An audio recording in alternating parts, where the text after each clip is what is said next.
do. Hi, we're recording. Yeah. Yay, I hit the right buttons.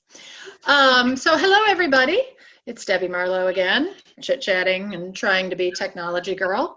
And I'm with Kirsten of Mesa, Vida, my friend Kirsten, who has a wonderful story and some wonderful products. And I love her so much, and I wanted to make sure that we got her on our Facebook group so y'all could get to know her. So without further ado, here she is. Say hi. Hi, everybody. Very nice to virtually meet you.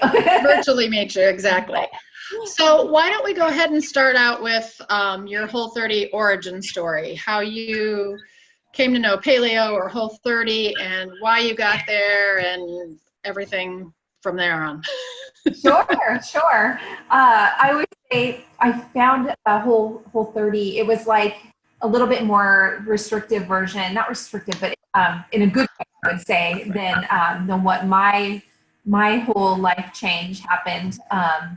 I just found that it was really good at that. You know, you're eliminating. I have found that through working with I'm a personal chef for professional athletes.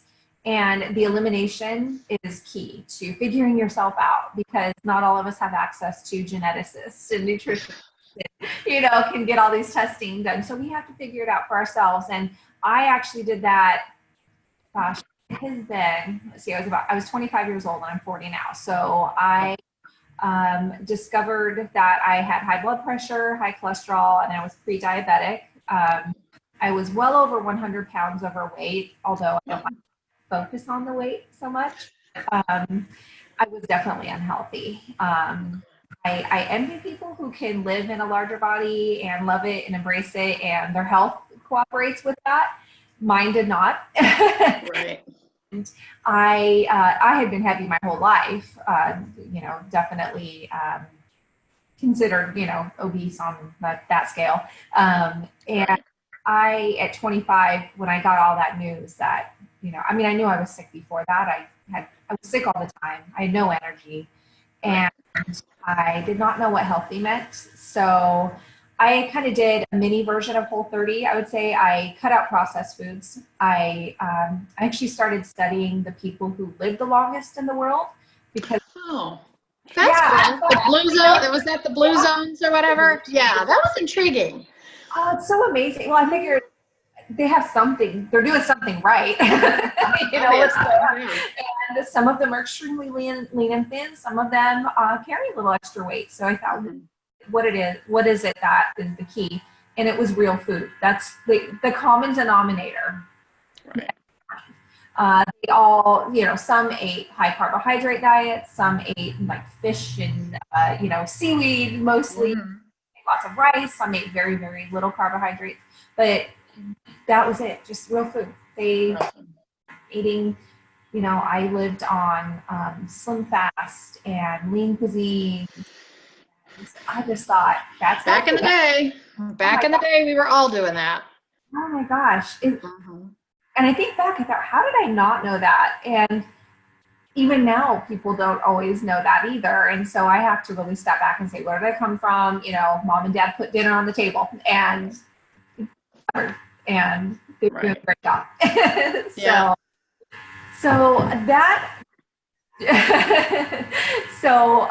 To learn, just to figure that out, I cleared out the cupboards of processed foods and started making everything from scratch. And literally that was it. I lost about 50 pounds. More importantly, within about 3 months, my blood pressure, cholesterol, and I had normal blood sugars as well. So your doctor was over the moon. Yeah, and it's so funny though, because my doctor's advice was eat more yogurt, eat a half a sandwich, and split your meals up at dinner. And that was his advice to me to lose weight. So I had to find my own way. I think so many people are becoming more aware. That's why a lot of people, I think, find Whole30. You've tried everything, and your doctor's giving you all this advice that's not working. Right. How did you get to being a chef for athletes? That has to be an interesting journey. Oh my gosh. Well, it started with food. I didn't cook a whole lot before made that lifestyle change. And of course, when you cut out processed foods, you do a lot more cooking and cooking from scratch. And I found that I loved it. I had a little girl, my daughter was 2 at the time, and I loved, cooking for her and my family, and discovered a passion for cooking. I was a secretary at the time. Right. I decided to start studying about nutrition to complement my chef services, and studied how to launch a business, how to launch a personal chef business. That is so awesome. Yeah. So I started off just cooking for anybody, cooking regular food. And then I started with actually a bodybuilder hired me for him.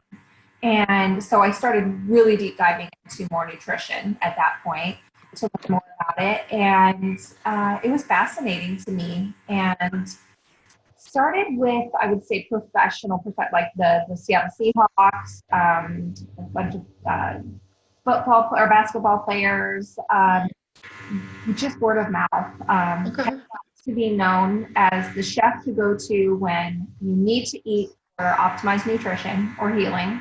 You want it to taste good. So I got referred to one player from their doctor, from their naturopath, and from there just the word spread. That's right. Yeah, because a lot of them were using, nutrition chefs and like plug your nose and eat it kind of stuff. Yes. Some of the stuff I've seen, I'm like, oh my God, never, no, I can't do that. So, well, that's great. I mean, it just goes to show you when you're passionate, and if you're passionate and you follow through with, some hard work, and then that's awesome. Yeah. So then, all right, so let's go to the sauces, because that obviously sounds like the natural progression. So obviously you came upon, as you know, Terry Turner calls them magical elixirs. And every time she says that, I think about you, because I'm like, well, that's a magical elixir. That's so funny. Yeah, that's a great one. I can't take it now that she uses it. No, you can't. But that's what you've got, because your sauces are probably, besides like, salad dressings and stuff, really the first ones that I really started using, and they saved my life, because I'll be honest, I get up at 4:30, I come home at 5 o'clock at night. The last thing I want to do, I like to cook, but I'm tired. And so, it's every week's a Mesa to Vida week in my house. I love it. Me too. Yeah, obviously. Well, actually, it's so funny. I created the sauces not for that reason, but the reason why I launched it as a business is for that reason. So my players a lot of them are from around different places around the world, really rich family heritages. A lot of them grew up in the South and grew up eating a certain way, loving certain flavors. And again, normally the food is like disgusting. And so first thing I do, obviously I'm working with their doctors, nutritionists to optimize their nutrition. But my first question to the players are like, what do you like to eat? What flavors do you love? So I try to create flavors and meals that they didn't think of as optimized nutrition. They're just eating really good food and could eat with their family. And so from that, I thought, well, I'll make these flavor bases. I love sofritos, and I used to make a sofrito all the time. Right. Keep it in my fridge to start pretty much every recipe. And I would put in the spices and the herbs to really, and it bloomed, and I could just eliminate bringing out the spice cabinet every single time. And a lot of my players, I could buy all these spices for them and stuff, but they don't cook otherwise. So it worked out really well. And I would leave them behind for them and just say, oh, you could, do, if the wife wanted to cook dinner that week too, there's a slow cooker kit for them, meat. Right. With it.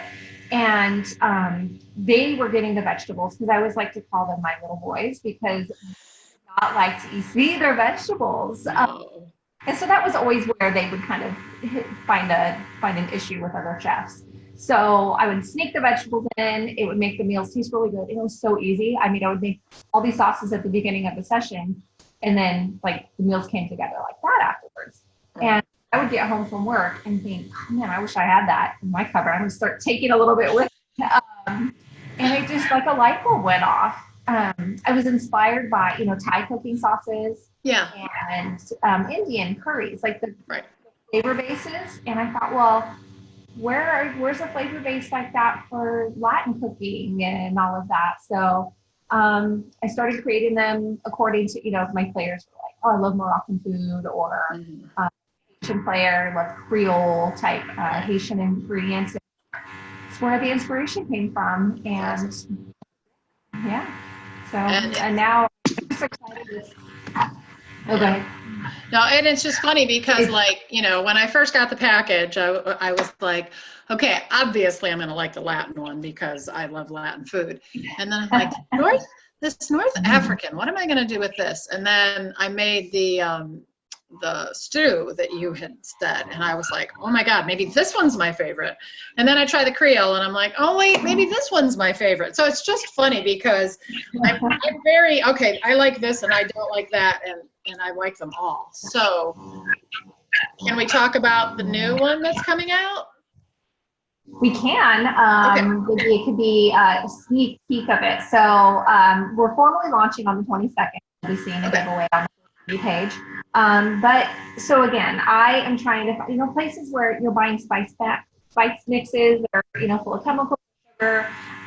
Where can we take these? Where can we take this inspiration and make them multi-use things? So one of my favorite things, and probably most of us, is Mediterranean food. Dun, dun. So this is such a, oh my gosh, in studying and coming up with this, the Mediterranean islands have such a rich, beautiful culinary history. And oh my gosh, just the flavors are phenomenal. So again, I have to come up with something that's not a condiment. So it's not a spaghetti sauce. It's, it's an ingredient in your cooking. And so that's been fun. We're going to be very careful. This is not a pasta sauce. Not a pasta sauce, yeah. Not a pasta sauce. If you go up with the headline. But yeah, definitely. So, a Mediterranean super stew. I just made a cassoulet yesterday with it. That was it just lends itself to so many different applications. Greek food, Sicilian, just beautiful. Wide. I'm assuming it's got a whole bunch of garlic, right? Lots of garlic, capers and olives, just a little bit of red wine, just beautiful flavors. Red wine vinegar. Red wine vinegar. Okay, yeah. So it's Whole30 compliant. It's Whole30 compliant. Okay. Yeah. Yep. All the sauces are Whole30 approved now. Even our Caribbean, we changed to become Whole30 approved. I think I bought out all the old Caribbean stuff, so I don't think. Oh yeah. I bought like 10. I'm like, give them to me. I'll take them. Yeah. So they're great when you're not on a Whole30 and you discovered through your Whole30 that soy sits just, Yeah. It's funny, soy does not sit so well, and I discovered through my Whole30 journey. I should say I did my very first real Whole30 in January. Okay. It's so funny because I felt such an affinity for the program, I think, because it's so clean and healthy and natural, and about, learning new habits and cooking. So that was your first one, huh? Yeah, that was my first real one. Okay, I've done. Yeah, I just like a 14-day or something to that effect, right? Yeah. Exactly. So, how did reintroduction go? What was yours? So mine. So I already knew legumes don't sit well with me very much. So I started playing around with. I wanted to introduce them in a limited basis. So I played around more with a pressure cooker to prepare them. Okay. Soaking them more. And I found that if I do a 2-day soak on beans or lentils or anything like that, and lentils basically you barely need to once you soak them for 2 days, and then cook them in a pressure cooker. I don't, and in that 2-day soak, give them 2 rinses. I found that we can do well with them. Almonds were another thing that I had an issue with, strangely. So I started doing them as well, a 2-day soak, and sprouted them, and I find I can eat them with milk. Okay. The good old Weston A. Price stuff with the soaking and all that kind of stuff. And it really does work for a lot of people, So I mean, as long as you're eating them at home where you know how they're prepared, you can do it. Yeah. If you're out and about, it might be a whole nother story. Yeah. That was one of the things we used to eat out maybe a few times a month, and after I mean, we barely ate out during that whole month, but I was on my Whole30, not only just, to get back in the habit of cooking and nourishing and not eating out all the time for a treat. There's so limited restaurants that the oils. Yeah. And that's something that I'm really avoiding. Yeah. The bad oils. It's mostly the oils. Like when people are on Whole30 and they're scared to go out to eat because of the oils. And I mean, at least we don't use canola oil, obviously, when we're at home. But, if you're out and it's canola oil, at least it's the lesser of 17 evils. But it's just, a lot of times people get sick and I want to tell them it's really probably more from the oils than anything else. And it's just. Yes. Yep. That's another thing why I think it's so beneficial to do. Yeah. So I'm guessing, and I'm probably pretty sure about this. So why don't you tell everybody the reason you did a Whole30 in January? Because then I don't know why I'm so proud of you, but I think it's such a selfless thing that you've done, and it warms the cockles of my heart, so to speak. So why don't you go ahead and tell everybody why you did a January Whole30? I did a January Whole30 because I was having a kidney transplant at the beginning of February. We knew that was coming down the pike for about a year. My brother needed a kidney. He has polycystic kidney disease, and it's an inherited thing, and I that bullet, 50-50 chance I could have got it as well and didn't. And so I was cleared health-wise to do that, which was very difficult. It's quite a process. They're very, very selective. So that was great, got approved. And then that whole month before, I really wanted to nurture my kidney to be in the prime. So that when he got it, it was really, really, really working well. So, I took so care of myself. Wow. I mean, I'm talking pristine foods. I just ate extremely, extremely well. I felt better than I've ever felt in my life. And what does that tell you, right? Oh my gosh, I can't believe it. Well, it's got me, one of the other big surprises is I no longer drink. Not that I was an alcoholic before, but I had a couple glasses of wine Friday night, Saturday night, same thing. And I always thought I felt okay, but as soon as I cut it out, wow, I had a lot less wrinkles. And I just felt good. And I'd wake up on Saturday morning instead of wanting to sleep a little bit. I got up just feeling great, like wanting to get out and start the day. And so it's amazing how draining it is. Yeah, it is. I'm not a wine drinker per se because I have asthma, and it makes I'll have an asthma attack. I mean, that's just the way it goes. Teresa's going to turn me on to some clean wines and see if it still does the same thing. But so I drink tequila, and I don't drink very often, but we went to Mexico, and so what did we do? And by day 3, I told my cousin, I need to tap out because but we were like, no, we're going to finish strong. And I'll tell you, I haven't even worn lime green. I so don't want to even think about margaritas or tequila. But it's just my goodness. I'm like, I'm kind of done for right now. But interestingly, now you're saying that, and I know Melissa Urban has been she's not been drinking for a while either. And so I'm really interested to see when or if she goes back on, her synopsis of how she feels afterwards, because it's interesting. For a while, and either it's it was no big deal, or you're like, oh my God, I feel run over by a truck. So alcohol is just really interesting to me and how it affects people. Yeah. It's funny. I didn't realize how ingrained it was in our social life. A lot of things revolved around wine. We are actually big wine lovers. We go on a big wine tasting trip to Eastern Washington every year. Our friends make wine. It's a big part of our lives, I would say. And so stepping back from that, but still being able to participate and be there has been a little bit interesting figuring that out. And I did actually try some wine. I found an organic dry farmed wine. Mm-hmm. I didn't get I had a baby sip or baby glass of it, and I didn't get a headache. And I felt I didn't love it though. And then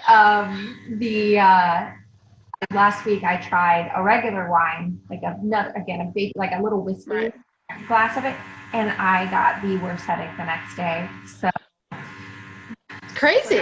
I ruined myself, but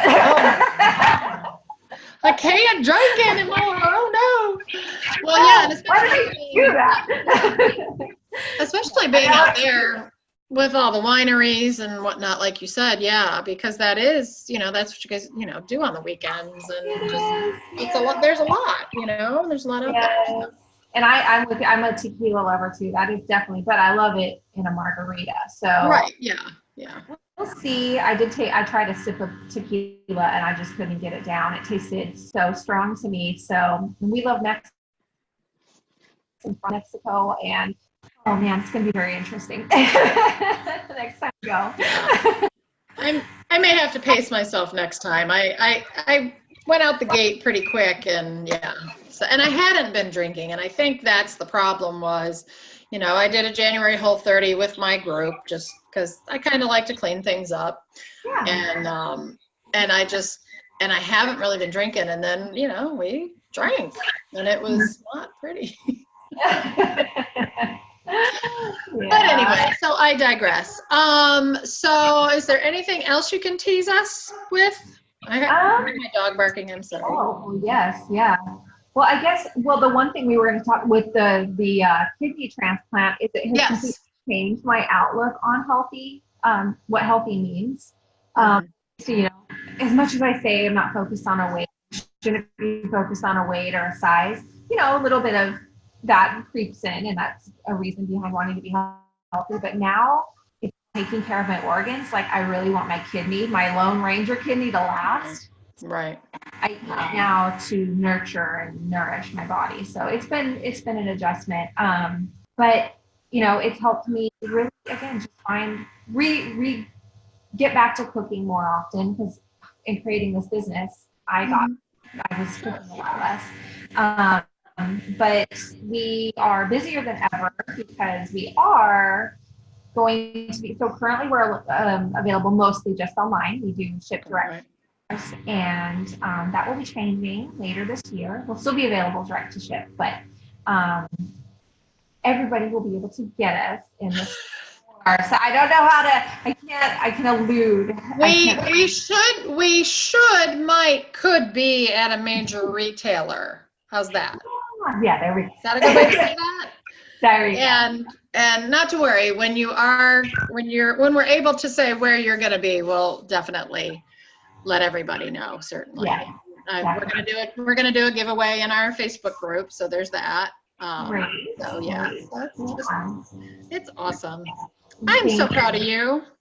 Thank you. I mean, the short time I've known you, it's been amazing what you've accomplished. So thank you. Yeah.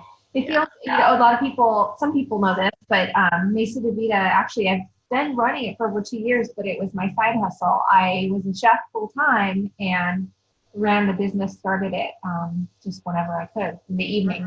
I have 2 kids, and I worked every weekend. So I became tied to my desk, basically. I did gain some weight from that. I was a lot less active.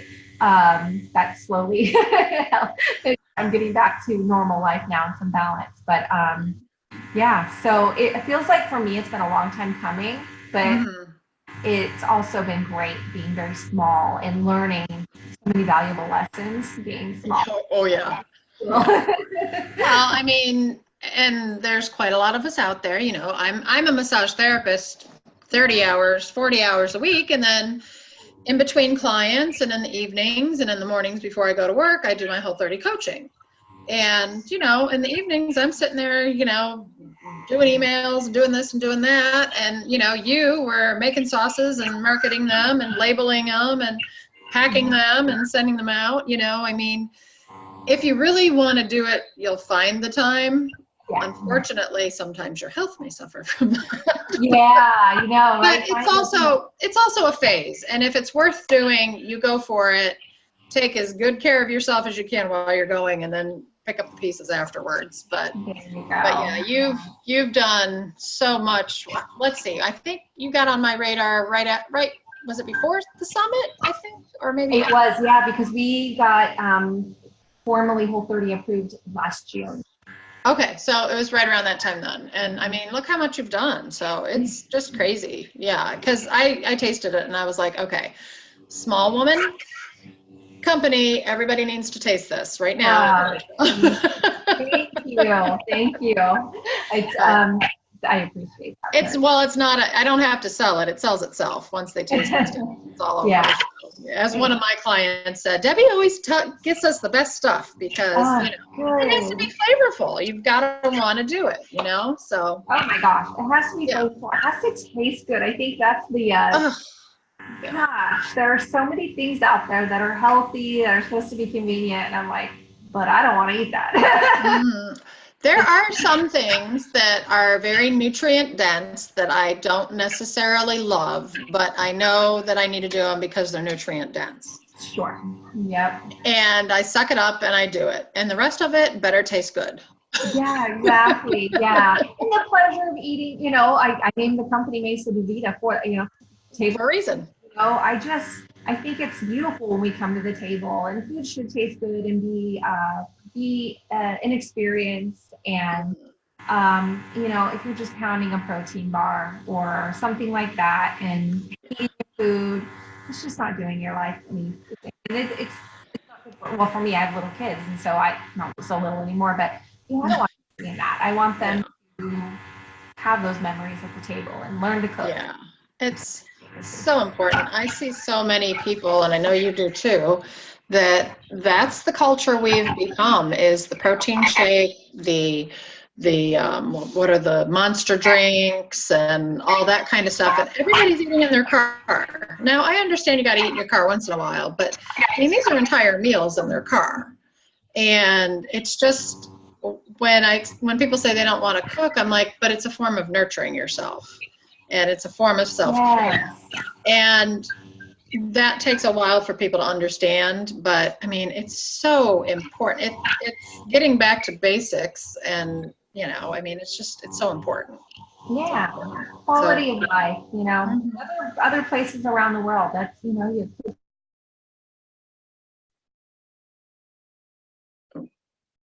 Did I lose you?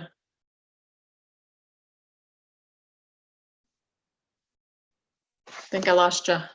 Did I lose you? There you are. Oh, there you go. I think we're back. Yes, we're back.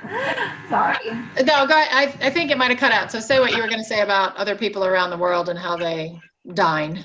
Oh, they eat every day at the kitchen table. Eating is an experience. They're not thinking about the calories of it or anything like that. And most places around the world, food is real. It's not McDonald's or anything. Right. Even if you go out, you're having a nutritious meal made by somebody who's actually back there cooking and cares about the food. Movement